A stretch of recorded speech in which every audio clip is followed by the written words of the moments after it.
Okay, go! Hi, hello, my name's Ollie Bliss and this is my channel Book Draw, and today I am collaborating with the wonderful Booky Lorra. Do you want to say hi? Hello! You might have to excuse me because I might look to the side and or off camera, just in terms of making sure that we can see each other. I'm using my headphones and my phone so that we can communicate with each other. But today we are talking about Book 2 of Dune, which I do have here as a copy. Do you have your copy with you? Upside down. No, I do not. It's there. It's there in spirit. It's there in spirit. But we have both read through Dune together and we were just reflecting on our thoughts and feelings of the second book. So basically, the fathers died, unfortunately, and Jessica and Paul had to hop out on a copter and fly away and crash landed in the desert. And now they're having to survive. And meanwhile, it's the whole kind of shape of the House Atreides is changing, and the Baron has taken over and putting his roots in. Would you say that's about kind of fair enough? Yeah, definitely. Yeah. Sounds great.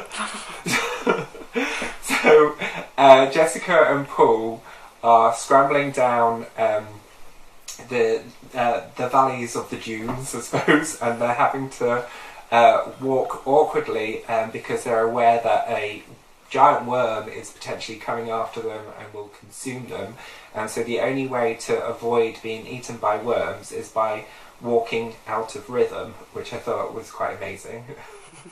It's a great. It puts a great image in your head, doesn't it? Yeah, like this sort of just clumsy walking around. But then also like pausing midway as well, just to keep it absolutely out of rhythm, because it would be so easy to fall into an awkward rhythm, to actually stay out of rhythm, which is like seems be honest, absolutely crazy. Have you tried it? Have you tried? I have. I'm not gonna lie. Have you really? Yeah, I couldn't do it. Couldn't do it at all. How far did you get? Was this literally like steps and then realised you were in rhythm or not? Well, you know, it wasn't something I put a lot of practice into. It wasn't like out on the 100-metre track or anything. Just, but I just thought, I wonder how that would work. It's just in my house. But yeah, I wondered how it would work and gave it a brief try. Nice. It wasn't very successful. So they managed to continue walking, but they clearly fall into some sort of rhythm because the worm comes along, giant worm, the makers of spice, and luckily for them, out of nowhere, a thumper kicks off and starts creating a sound and a rhythm elsewhere, and they manage to basically survive by climbing up a rock face and hiding. And it's because the Fremen, who they've been looking for, has basically come and saved them. But then they have to kind of work a way of navigating themselves into the becoming a part of the tribe. And they accept Paul, but they don't accept Jessica. Which I think is mean and unfair on one level anyway. Yeah, and it actually goes against the themes of the rest of the book, where it's like women are all powerful, but actually they want the man, they don't want the woman. Yeah, I guess that's partially because like they represent some older values as well, don't they? Yeah. I suppose, when you put it like that. Because Paul is having like these moments of enlightenment as well, because once his father's died, it kind of kickstarts his ability to transcend time. And he's beginning to see like his future of who he's going to become, and he's going to become the Usul, which is like a desert mouse, which I have said to you about how I really like the fact that as a hawk, which is the symbol for the Atreides, has changed from this symbol into a desert mouse, which is his new symbol and his new identity, and he knows that he's going to become that thing. But in terms of that symbolism as well, of how he is transferring from the predator to the prey, which I thought was quite interesting. Like, and how he has to kind of shape and define himself within those two identities. Yeah, no, I thought it was really cool when I'd never really thought about that, but actually it is that the whole character is transitioning. That's what the whole book is about, is his change. And yeah, I can see that was definite thought had gone into the idea of it being Hawk to Desert Mouse. Desert Mouse? Yeah. Yeah, but he's like, he's the ruler of the sand in that way. Basically, you've got Paul and Jessica who have managed to make their way into the Fremen, and they've accepted Paul. However, they now need to get Jessica accepted, and the only way in which that this is able to happen properly is by Paul representing her in a battle with another guy from the Fremen tribe called Janus. And it gets a little bit nasty because in the world of the Fremen, it's not just a casual fisticuffs, it's a battle to the death. And I think because of Paul's age as part of this, he thinks he's going to whoop him straight away, and he's quite cocky about it, isn't he? And he's, But Jessica uses her Bezi-Generate skills on him, and she kind of places through her speech this seed of doubt in his mind, just to ensure that he's not going to be fully focused and he's not going to be able to be on his best game. But he immediately calls out Jessica and he's like, she's a witch, she's trying to mess me up, she's trying to screw me over, she's not allowed to say another word. And so Stilgar, who's kind of like the tribe leader, says, you literally can't say anything else, otherwise you're going to get killed. And he ends up asking her some questions later on, doesn't he? And he's like, oh yeah, I forgot, sorry, I can't ask you anything. Yeah, my bad. Yeah. And so Paul has to step it up, and he realises he literally cannot get out of this situation, and he's going to have to kill this Janus guy. And so they have a bit of a scrap, and then unfortunately Janus does die.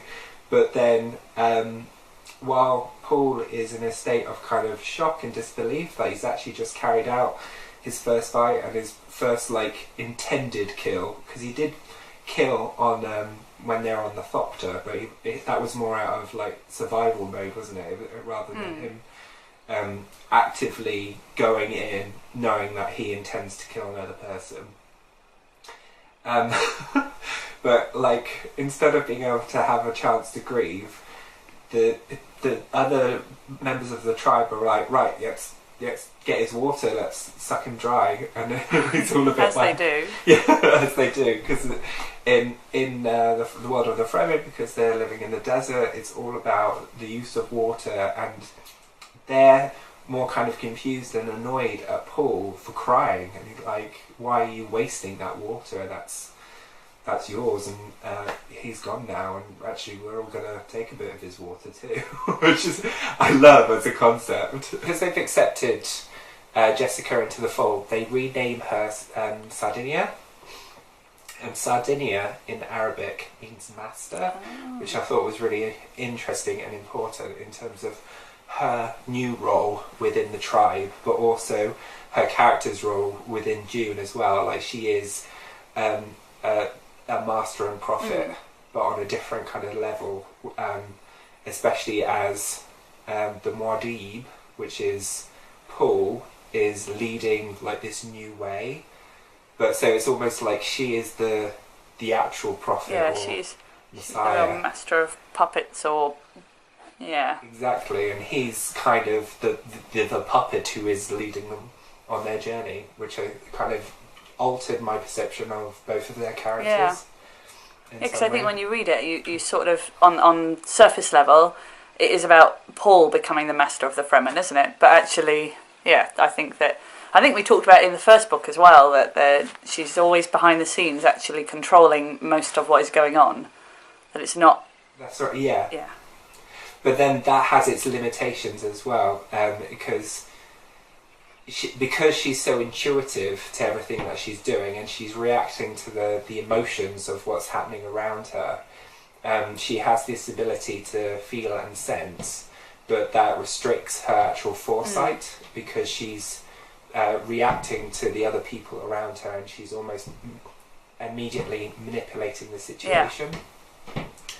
And because that kind of relates to the limitations of the mentat, who are like super logical, and they're able to dissect and go, this is the situation, this is the next logical step, but because they have no emotional intelligence, it blinds them from how ridiculous people can act. Because at the start of the second book, which we never actually touched on, the Baron reveals to Wyatt how much was spent on his takeover, and it's like effectively like 60 years worth of salary or something, I can't remember, like of funds. It's like a ridiculous, insane amount of money which he's just thrown into it, and he's like, he mentally can't process. So he didn't realise, he underestimated the Baron, and that's why he's now in the situation where he was able to take over and Leto's dead.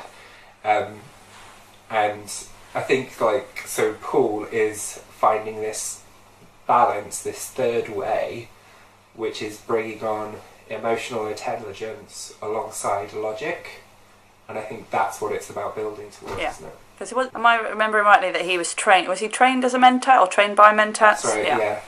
Yeah. And but then also because he's also received training through his mum as a Bene Gesserit, so he has covertly and secretly gleaned insights to both of those worlds. But then the end of the second book is pretty spectacular. Oh, the best bit. It is the best bit.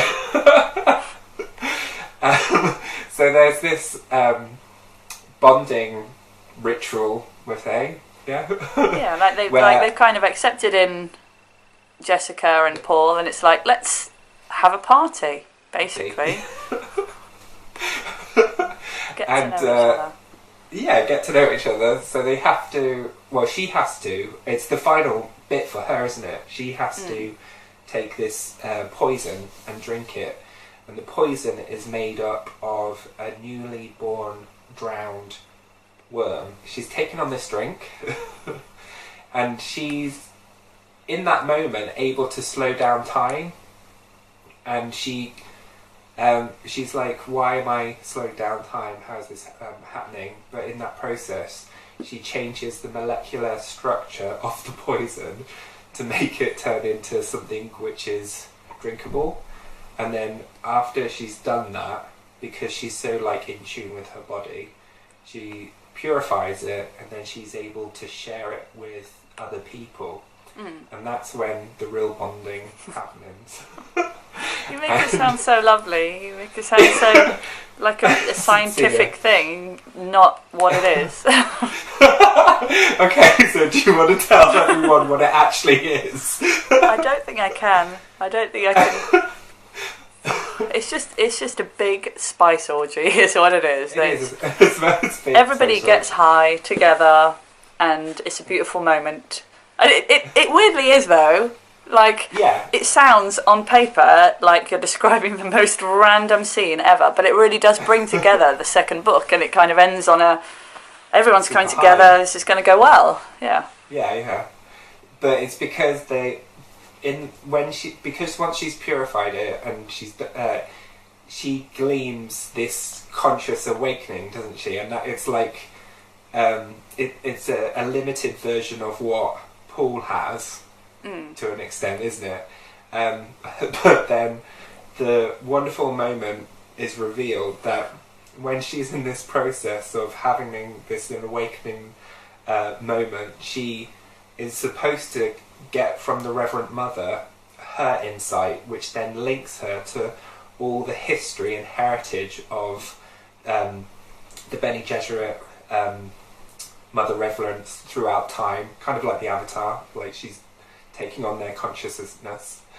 And then she goes, oh my god, you're pregnant, and is sharing all her conscious thoughts and previous thoughts into her unborn child, which is like a fetus and doesn't even have a vocabulary of understanding of what the hell is going on. And the book kind of describes this fetus freaking out, and it's quite touching, isn't it? Like, because Jessica, the only way she knows how to make her unborn baby feel safer is just by generating this feeling of love. And I thought that was really nice. Yeah. And that kind of permeates in the story as well, in terms of like, that's the holding anchor, although there's like a sense of fear, and through love you can overcome great obstacle. Yeah, and actually the Atreides family really represent that, don't they? I think that definitely, they that's so true. Oh, and Dad Atreides, whose name I don't remember, so I'll call him Dad. Later. Oh yeah, later. Because everything that he did knowing, you know, that he loved them and he wanted them to sort of carry on and grow and prosper. Yeah. Picked up on that because that's like, again, the polar opposite to the Baron, who's he don't care. No, he does not use love to control or get what he wants. He definitely uses fear and punishment. So meanwhile, while all of this is happening to with Paul and Jessica, the Baron and the nephew are building themselves up in terms of, it's the nephew's 17th birthday. He's killed off his 100th slave, and he's set to have another grand moment in the family games where he's going to be in hand-to-hand combat with another slave. What the public don't know is that there is like this key word which will basically paralyse this slave and knock him out. So it's all kind of pre-set up for him to basically win. And the major difference between Paul and Fade... Is it Fade? Fade. I think it's Fade. The main difference between Paul and Fade is that Fade takes a lot of glory and enjoyment from these kills, and enjoys the kind of hero worship from the crowd. And the Baron is also kind of encouraging him and instilling this sense of like, fear and force give you power, whereas the kind of polar opposite is happening to Paul, isn't it? Yeah, like, he's getting love and support. Yeah. The entire relationship between the nephew and the uncle, the Baron, is very messy and complicated and quite weird. Like, it's only suggested and hinted at, but there is an incestuous relationship going on between the Baron and the nephew, and they even describe how like the Baron ensured that Fade had these kind of curly locks of hair to make him look like a youthful boy. He messed up. But the other weirder side of it is that the Baron does actually want him to become his legacy of everything that he's kind of built up through this sense of fear. Fade hates his uncle for one. He's kind of building up his own sense of identity, and that's at odds with the Baron, and he becomes a threat. But the Baron is always one step ahead of him. Like, so every time he tries to either like undermine him or tries to even like get him killed off, the Baron just kind of is able to see through that and is like, stop trying to kill me and I'll help you out and I'll make you really good. It made me think about who really held the power, because I think where you had the battle scene and then you were aware that Fade had tried to have the Baron killed, you were like, oh, Fade is really in control. But then the Baron just swept it right around and went, okay, look, I'm in charge here. If you stick with me and stop trying to, like you say, stop trying to kill me, then I can put you in a really strong position. And it made me realise that Fade didn't have the power. Afterwards, when I was thinking about his character, I felt the most kind of sympathetic for him, because he is a false prophet in comparison to Paul.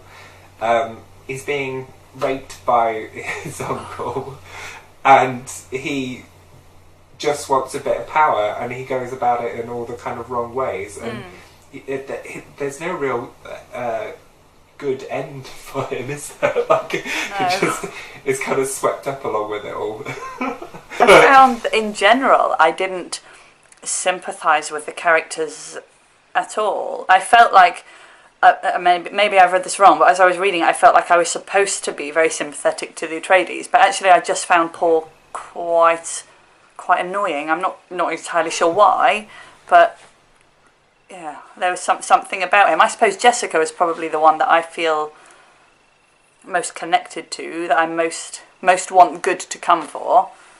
Yeah, definitely. Do you think part of that's also about being a mum? Possibly, yeah. Yeah, maybe, because she just wants good for her son, doesn't she? And she does, yeah. But also, I think she is quite political though. She's quite politically on it and active, and she's influencing and she is manipulating for sure. Yeah. Like, it's not like she's just about building up Paul, but I get also again like the sense that she is trying to support a greater good, and she knows that's in Paul, but as a mum she's protecting him as her son, and that's kind of in conflict slightly with potentially some of his goals. So she's just kind of navigating that space as a mum, trying to look out for her kid as best as she can. Yeah. But then maybe that's what all mums feel. Like, I'm just trying to do the best by you, is that alright? Yeah. Well, and take over the Fremen. Yeah, that's true. Yeah. No, I think you're right. I think she's much smarter than she looks at face value, yeah. Although it's very easy to say, she's just doing what she wants for her son, she is also the sort of master manipulator, isn't she? Absolutely, definitely, 100%. Like, actually, her and the Baron are very similar in that way. They go about it maybe in different ways, but they both are manipulating their, I don't know, descendant. I guess it's like that, a weapon of choice in terms of force or influence. Yeah. So that concludes the second chapter. Apologies to everyone if we look a little bit different right now. It's because we're now actually filming part 3 and we just forgot to do an outro. So this is goodbye from me and goodbye from Booky Lorra. Shall we wave? Goodbye! And we'll see you back again very shortly. Or soon, I should say. Okay, bye! Bye!